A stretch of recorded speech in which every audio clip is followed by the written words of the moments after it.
新闻头起先来关心到国民党的台中市党部今仔日传出马启宏所早有带人登去问话，不过这敢是和罢免民进党立委何欣纯蔡机枪的人数有关系？目前检方并无证实。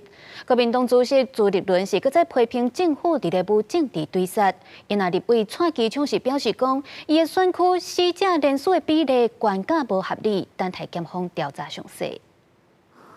最近早起8点外，检调人员去国民党台中市党部所在，经过2点外钟，甲内面的党部职员带走。而带走的人，敢若就是负责党部的社团活动甲选战辅选工作。不过因为市党部主委颜文正人无伫咧现场，只敢若讲配合检调的调查。但是即马正拄好是全台湾罢免并二阶段的敏感时刻，是毋是甲罢免定价立委何欣纯抑个蔡其昌人数有关系？ 台中地方检察署是无证实。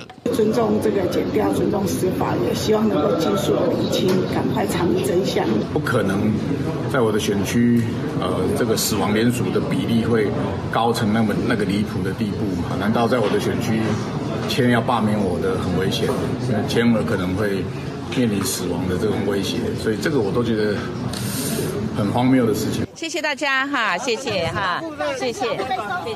台中市长罗志源正低调无回应，伫国民党台南加上北市的党部被搜查，并且陆续有党工被收押。即马台中市党部也被调查，国民党主席朱立伦批评这是对在野党的对杀。